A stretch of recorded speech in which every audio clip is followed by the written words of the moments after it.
জাকিরান, আশিকানগণ, যুবক যুবতীগণ, পর্দানিশীন মা বোনগণ, আপনাদের সবারই পবিত্র মুখের দোয়া নিয়ে আল্লাহর নামে শুরু করলাম।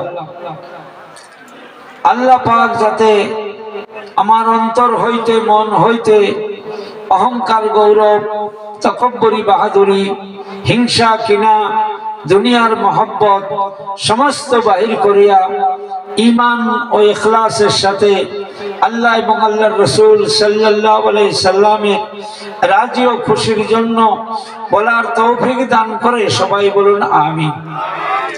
যে আল্লাহ বাদশাকে ফকির করতে পারে, ফকিরকে বাদশাহ বানাইতে পারে, ঘাটকে অঘাট করতে পারে, বেদিনকে দিন দিতে পারে, অহংকারীকে পতন ঘটাইতে পারে, যে আল্লাহ খিলানে ওয়ালা, পিলানে ওয়ালা, মারনে ওয়ালা, বাসানে ওয়ালা, যে আল্লাহ মুর্দা কলবকে জিন্দা করিয়া আল্লাহর ওলি বুজুর্গ আউলিয়া বানাইতে পারে, যে আল্লাহ মূর্খকে ইলম দান করিয়া হাফিজ, কারি, মাওলানা, মুহাদ্দিস বাবা বানাইতে পারে, যে আল্লাহ দয়া মায়া করিয়া আমাদের এই ধুবড়ী জেলায় বানিয়ামারি অঞ্চলে আমাদের বিশিষ্ট একজন খলিফা, যিনার পশমের যোগ্য আমরা না, এই তরিকার বিশিষ্ট খলিফা হযরত আলহাজ আব্দুল হক মোল্লা সাহেবের বাড়িতে ইসালে সোয়াবে জালিসুর রহমানে মাগফিরাতের মাহফিলে দুনিয়ার বুকে জান্নাতের বাগানে আজকে আমরা আপনারা বসার, আসার, শোনার, আমলের সুযোগ পেয়েছি। এই টাইমে কত মানুষ মেডিকেলে আছে কিনা, কত মানুষ জেলখানায় আছে, কত মা বোন কি জানি প্রসব বেদনায় কাতরাইতেছে, কোন মানুষের জন্য কি জানি কবর খোদা হইতেছে। ভাই, কেউ বাড়িতে বিমার আজারে আছে, আসতে পারেনি। আল্লাহ পাক আমাদের সুস্থ রাখছেন। তাই কিতাবে বলা হয়েছে সুস্থতাকে কাজে লাগাও বিমার আসার আগে। এখন শরীরটা সুস্থ আছে, ধর্ম, কর্ম, জিকির, আজগার, নামাজ, রোজা, বন্দেগী, স্বামীর খেদমত, মা বাবার খেদমত, ভাই বন্ধু, উস্তাদ পীরের খেদমত, আমল যা করবার করে নাও। বিমার আসলে পারবা না। কি গো, পারা যায় কি? হ্যাঁ, আবার কি বলছে, যৌবনকে কাজে লাগাও বার্ধক্য আসার আগে। যৌবন বয়সে ইবাদত করলে, যুবতী বয়সে ইবাদত করলে মতির মেম্বরে আল্লাহর আরশের ছায়ায় আল্লাহ বসাবে। জোরে কন্যা সুবহানাল্লাহ। হযরত আলী কলিমুল্লাহ জহু নাবালক বয়সে রাসূলের কাছে বায়াত করেছিলেন, আর রাসূল বলছেন আমি হলাম ইলমের শহর, হযরত আলী হলো ইলমের দরজা। জোরে কন্যা সুবহানাল্লাহ। মায়েশা সিদ্দিকা রাদিয়াল্লাহু তাআলা আনহা একদম কম বয়সে বাবা রাসূলের হাতে বাবা বিবাহ বরণ করিয়া বায়াত করিয়া উনি এত ইলম হাসিল করেছিলেন, কত হাদিসের উনি মাইল আসিলেন। সাহাবারা রাসূল সাল্লাল্লাহু আলাইহি সাল্লাম দুনিয়ার থেকে কবরে শুয়ে যাওয়ার পরে বাবা উনি নূরের নবী, উনি আল্লাহর নবী, উনি জিন্দা নবী। জোরে কন্যা সুবহানাল্লাহ। নারে তাকবীর, নারে রিসালাত, বলেন ইয়া রাসূলুল্লাহ সাল্লাল্লাহু আলাইহি ওয়াসাল্লাম। সাহাবারা কোনো দিকদারিতে পড়লে, অসুবিধায় পড়লে, মাসাইলের জন্য মা আয়েশার নিকটে যাইতেন, জোর করেন না সুবহানাল্লাহ। মা আয়েশা ফয়সালা দিয়ে দিতেন। ভাই গো, বন্ধু গো, যৌবনকে কাজে লাগাও বার্ধক্য আসার আগে। মেহমান সে এত সময় নেই না, ঘড়িতে কয় হোনা টিক টিক টিক, সময় গইছে ওরে ঠিক ঠিক ঠিক। সময় চলে গেলে কি আর পাওয়া যায়? এই চাঁদের বাজার আজকে, কালকে কি বাবা সকালে ফজর পরে এই বাজার থাকবে? কারোর জন্য এই জলসাটা, এই সালে সব শেষ জলসাও তো হতে পারে, কি গহনা নেই? আহা, তাই বলছে হায়াতকে কাজে লাগাও মৌত আসার আগে। হায়াতে জিন্দেগি এখন আছে, মৌত আসার আগে কবরের সম্বল তৈরি করো। আল্লাহ রাসূল সাল্লাল্লাহু আলাইহি ওয়াসাল্লাম বলেছেন, আদ-দুনিয়া মাজরাতুল আখিরা, ও কামা ক্বালা আলাইহি ওয়াসাল্লাতু ওয়াসসালাম, এই দুনিয়া আখিরাতের ক্ষেত। এই দুনিয়া মরনা হওয়ার জায়গা, হাফিজ হওয়ার জায়গা, পীর আউলিয়া হওয়ার জায়গা, সতী নারী ধার্মিকা নারী হওয়ার জায়গা। এই দুনিয়া মা বাবার খেদমতের জায়গা। এই দুনিয়া স্বামী স্ত্রীর খেদমতের জায়গা। বাবা, এই দুনিয়া আল্লাহওয়ালা হওয়ার জায়গা। এই দুনিয়া থেকে যারা যেভাবে কবরে যাবেন সেইভাবে হাসরে উঠবেন, জোরে করেন না সুবহানাল্লাহ। এই দুনিয়ায় মদ খাইয়া, ভাঙ খাইয়া, গাঁজা খাইয়া, সুদ খাইয়া, শিকল খাইয়া, গোট করিয়া, বন্ধন করিয়া, ইসলাম বিরোধী কাম করিয়া বেঈমান হয়ে কবরে গেলে বাবা গো, কবরে যাওয়ার পরে হাফিজ বলো না আল্লাহর ওলি, কলব জিন্দা করা যাবে না। কলব জিন্দা করার জায়গা দুনিয়া, জোরে করেন না সুবহানাল্লাহ। আল্লাহওয়ালা হওয়া জায়গা দুনিয়া। যেরকম মায়ের পেটে সন্তান তৈরি হয়, ল্যাংরা হলে ল্যাংরা বাইর হয়, বেটি হলে বেটি হয়, কি গো কথাটা বুঝতেছেন? ছেলে হলে ছেলে হয়, মায়ের গর্ভে যদি অন্ধ হয়, অন্ধ হয়ে যায়। তাই এই দুনিয়া মায়ের পেটের মতো। আমার মা বোন ভাই বন্ধুরা, জাকেরানা আশেকানেরা, এইভাবে আমল করুন। একটা কলম মুকাম যদি তাজা করে নিয়ে যেতে পারেন, সব তকলিমের বাদশা, জোরে করেন না সুবহানাল্লাহ। আপনার একটা পশম কবরে নষ্ট হবে না। তুমি যদি ঘুম যাবে না ঘুমাবে তারা, তুমি ঘুম গেলে জাগবে তোমার জিন্দালতি পারা। তুমি যদি মরে যাবে না মরিবে তারা, তুমি মরে গেলে জাগবে তোমার জিন্দালতি পারা। জোরে করেন না সুবহানাল্লাহ। বাবা, এই তরিকার আমার দাদা হুজুর রহমাতুল্লাহ আলাইহি কত মুরিদান বাবা কবরে জিন্দা লাশ বানাইছে, জোরে করেন না সুবহানাল্লাহ। আমি একজন নালায়েক বান্দা, সমস্ত খলিফাদের একবারে ছোট্ট বাবা, আমার নিজের ভাই, আমার মুরিদান বাবা ইন্তেকালের পরে বাবা যারা কাছে আসিল তারাই সাক্ষী দিছে, আমি তো নিকটে ছিলাম না। কি বাবা কাপড় দিয়ে ঢেকে ধুইছে, আল্লাহ বাবা নড়ছে, কোন সুবহানাল্লাহ, জোরে করেন না সুবহানাল্লাহ। নারে তাকবীর, নকশবন্দি মুজাদ্দিদ তরিকা জিন্দাবাদ, এই সালে সব জিন্দাবাদ। বাবা তরিকা সবটাই সত্য, কি গো, কিন্তু অন্যান্য তরিকায় নানান বিচার। আমাদের তরিকায় শাহাদত আঙ্গুল দিয়ে কলেবা বাবা, কলব যেখানে কলব রুহু শের খফি আত্মা নফস মুকাম, ছয়টা মুকাম শাহাদত আঙ্গুল দিয়ে পুরুষ মানুষকে দেখানোর হুকুম আছে। এইটা বাবা সৃষ্টিয়া কাদিয়া এই হুকুমটা নাই। হযরত মুজাদ্দিদ আল ফিসানি রাহমাতুল্লাহ আলাইহি বলছেন, এই তরিকার যাদের শাহাদত আঙ্গুল কলবে লাগবে জাহান্নামের আগুন হারাম হয়ে যাবে। জোরে বলুন না সুবহানাল্লাহ। ধন্য আপনাদের, আমাদের বিশিষ্ট করিবা আমার চাচা জান হযরত আলহাজ মৌলভী আব্দুল হক সাহেব মোল্লা সাহেবের কাছে যারা বয়াত করছেন তারা ধন্য ধন্য ধন্য ধন্য। এই যে আজকেও দেখলাম কতজনই বয়াত পড়লো, সবক বাড়িয়ে নিল, ধন্য তাদের জীবন। খবরদার পীরের বেদবি করবেন না, পীরের সমালোচনা করবেন না, পীরের বাড়ির দিকে পাও দিয়ে শুবেন না, পীরের বাড়ির দিকে সেপ ফেলাবেন না, পীরের জুতা স্যান্ডেলে পাও লাগাবেন না, পীরের ছায়ায় জানি বাবা পাও লাগে না, পীরের বিছনায় আদেশ ছাড়া বসবেন না, পীরের নিকটে বাবা গো উচ্চ আওয়াজে কথা বলা যাবে না। জোরে বলুন না সুবহানাল্লাহ।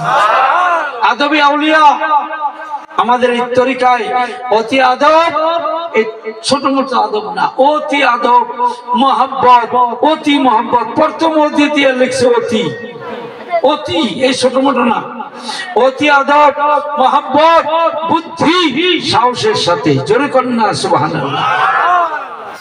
বাবা যার আদব আছে তার ইবাদত কবুল আছে, আদব নাই নাই। কি কইছে কিতাবে জানেন? আদবে আউলিয়া, জোরে করেন না সুবহানাল্লাহ। বেয়াদবে শয়তানের মতো, বলেন নাউজুবিল্লাহ। আহা, তাই শোনা গো, সৌভাগ্য হয়েছে আপনাদের। আরে এই যে আসছেন আপনারা ওস্তাদ পীরের দরবারে, কিতাবে লেখা আছে রাসূল সাল্লাল্লাহু আলাইহি ওয়াসাল্লাম বলছে, যারা হক্কানি উলামার নিকটে, হক্কানি আউলিয়ার নিকটে গেল সবকের জন্য, একটা পরামর্শের জন্য, একটি কথা জানার জন্য, আরে তারা জানি আমি রাসূলের বাড়িতে আসলো, আমার নিকটে দেখা করি, আমার সাথে আলোচনা করিয়া তারা বাড়ি ফিরে গেল। জোরে কন্যা সুবহানাল্লাহ। আজকে যারা এখানে একটা টাকা খরচ করছেন, 7 লক্ষ টাকা পাবেন। একটা টাকা খরচ করছেন, একটা চাউল খরচ করছেন, 7 লক্ষ চাউলের নেকি পাবেন। কোন সুবহানাল্লাহ। মহিষ আনছেন, পশমে পশমে নেকি পাবেন। সেদিন এই জলসার নেকি, এই দানের নেকি দেখিয়া আখিরাতে দেখিয়া আফসোস করবেন, হাই রে হাই, এই কটাকে দিছিলাম, 2000 কে দিলাম না, 5000 কে দিলাম না। আর হুজুররা আমাকে বান্দা থুয়ে কে ডোলের দান পাইরে বাক্স ভাঙ্গে আলমারি ভাঙ্গে টাকা নিয়ে কে ধর্ম কাম করলো না। ওই দিনে টাকা দিছিলাম, এত 1 বস্তা চাউল দিছিলাম, 10 কেজি 20 কেজি চাউল, তার এত নাকি। আর ওই দিন জলসায় গেছিলাম, এত নাকি দেখতে পাইলাম। আহারে, সপ্তাহে সপ্তাহে কে করলাম না, মাসকে মাসকে কে করলাম না। জোর কর না সুবহানাল্লাহ। চিন্তা করছেন কোন কোন বছর ফসল বেশি হলে, দাম বেশি হলে সোনা মানুষে আফসোস করে না? এবার আর 2 বিঘা থাকলে কি গো, হয় না? আর 2 বিঘা থাকলে চিন্তা করছেন? আল্লাহ বোঝা আমলের তৌফিক দিক। সবাই বলুন আমিন। তাই কি বলছিলাম, হায়াতকে কাজে লাগাও মউত আসার আগে। জোরে করুন না সুবহানাল্লাহ। আবার কি বলছিলাম, হ্যাঁ ভাই গো, বন্ধু গো, ফুরসতকে কাজে লাগাও ঝামেলা আসার আগে।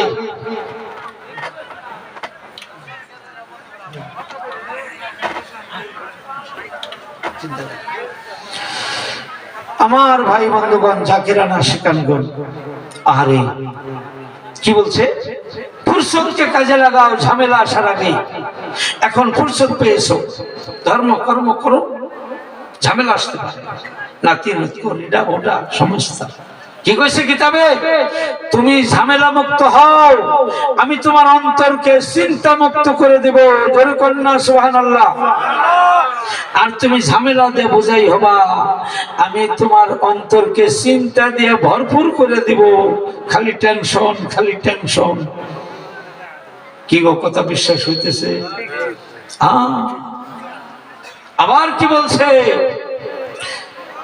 সচ্ছলতাকে কাজে লাগাও ভাব আসার আগে।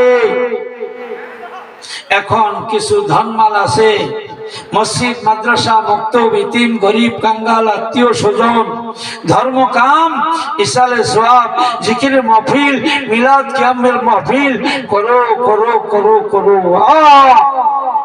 এমন দিন আসতে পারে গরিব হয়ে যাবা, দিবার চাবা পারবা না। এখন হজ ফরজ হয়েছে, তাড়াতাড়ি হজ করো। এখন যদি হজ ফরজের টাইমে হজ না করো, তুমি গরিব হয়ে গেলে, বেমারে পড়লে, ওই যে হজের টাইমে যে হজ ছিল ফরজ, ওই টাইমের জন্য তুমি আখিরাত বাবা কি বলছে রাসূল, সে মরার টাইমে হুদি নাসারা হয়ে মরবে, আখিরাতে তার সাথে আমার কোনো কথা চলবে না। কন্যা দেখছি বাবা, নদী এপার ভাঙ্গে ওপার করে, এই তো নদীর খেলা। সকাল বেলার বাদশারে তুই ফকির সন্ধ্যা বেলা। আজ আছে কাল নাই, কি গো শোনা। ওই জন্যে যখন আল্লাহ কিছু দিছে না, দান করো আল্লাহ রাস্তায়। জোরে করেন না সুবহানাল্লাহ, জোরে বলুন না সুবহানাল্লাহ। হাদিস মর্মে আজকে এই পীর কামেলের বাড়ির চতুর্পাশে আল্লাহ পাকের রহমতের ফেরেশতা ঘেরাও করছে। জোরে করেন না সুবহানাল্লাহ। আল্লাহর দরবারে যাইতেছে কান্দে কান্দে কান মিলিয়া। আল্লাহ জানে, তাও জিজ্ঞাসা করে। কেন জানে? কেন জিজ্ঞাসা করে? এই প্রথম থেকে আসি, যখন আল্লাহ বান্দা বানাইবার জন্য ফেরেশতা করে ডাক দিয়ে বলছিল, মশওয়ারা নিছিল, পরামর্শ কি, আমি বান্দা বানাইবার চাই, তোমরা কি কও? তখন ফেরেশতা বলছিল, আল্লাহ দরকার নাই, আমরা তো আপনার তাসবিহ জিকির করতেই আছি। ফেরেশতার জিকির কিবা জানেন?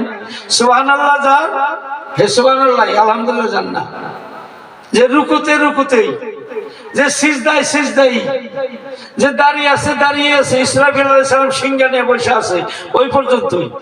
যেদিন আল্লাহর হুকুম হবো ফুক দিব, তাছাড়া ওই বসেই। দেখছেন ভাই গো, বন্ধু গো, জাকেরা না শেখালিরা, ফেরেশতা নিষেধ করছিল, দরকার নাই। একবার জিন জাতি বানাইছিলেন, তারা দাঙ্গা হাঙ্গামা করিয়া ধ্বংস হয়ে গেছে।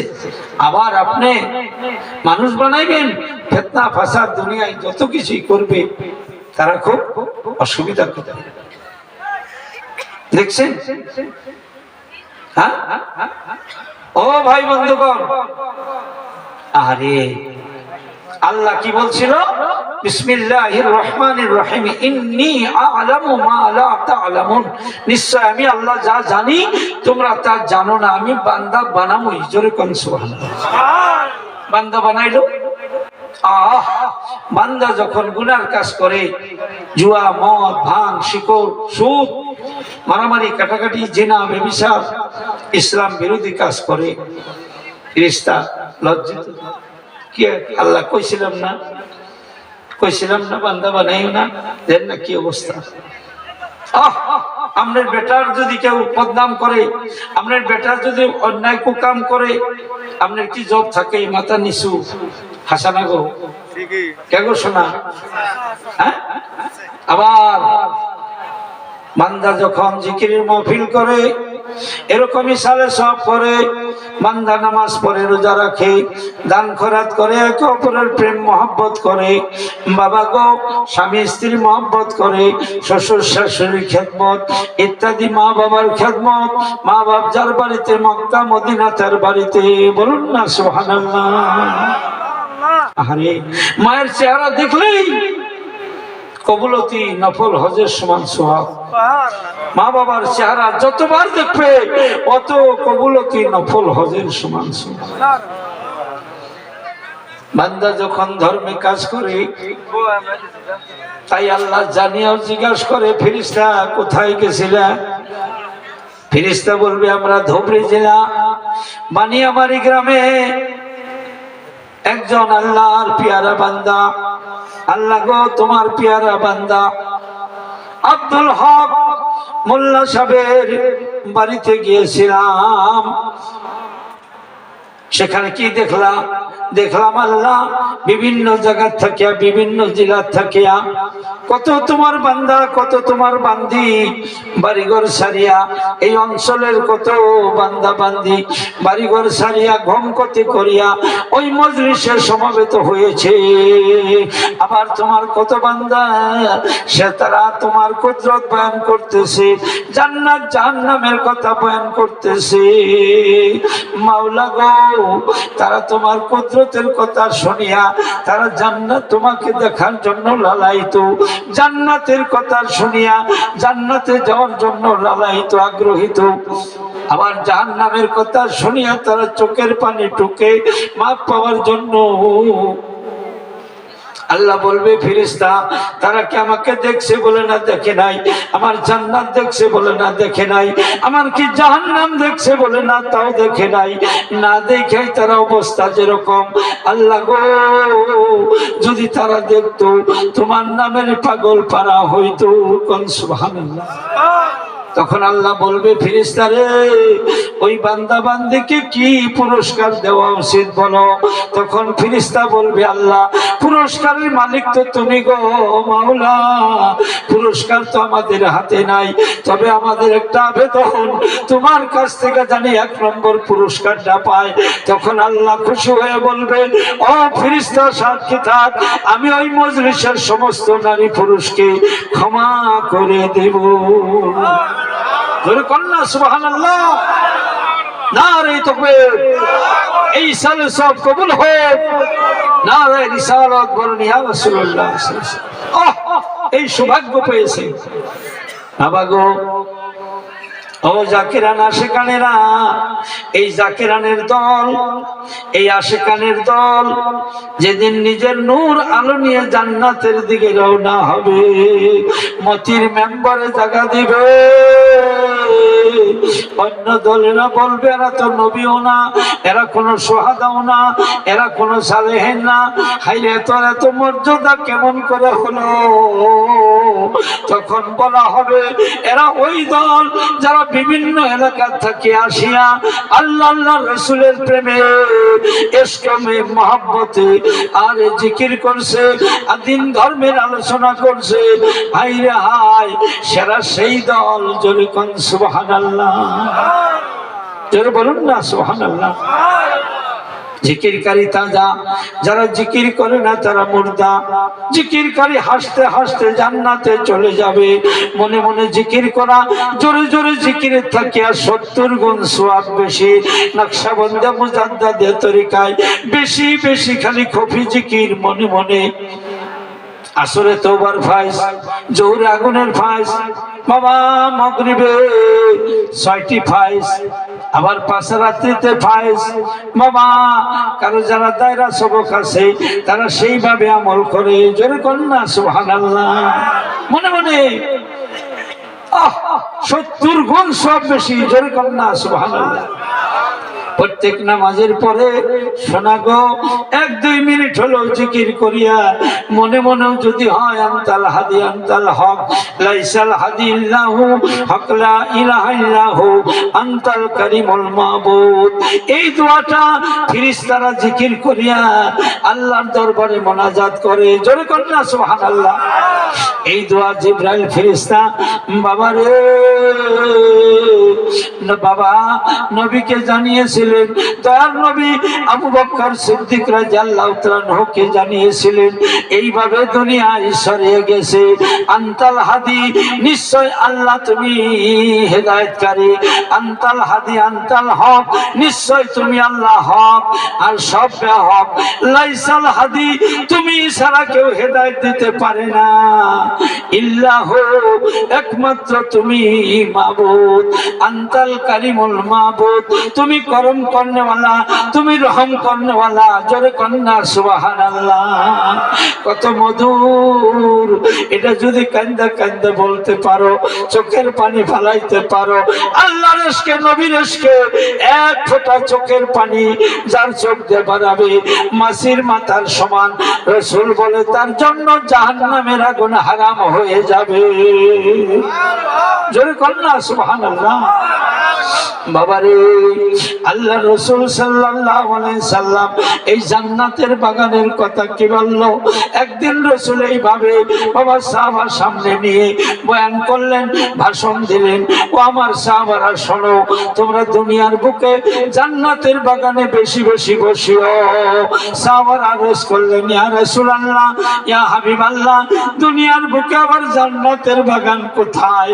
রাসূল বলল, জিকিরের মজলিস, ইলমের মজলিস। বলো না সুবহানাল্লাহ। এই যে আমার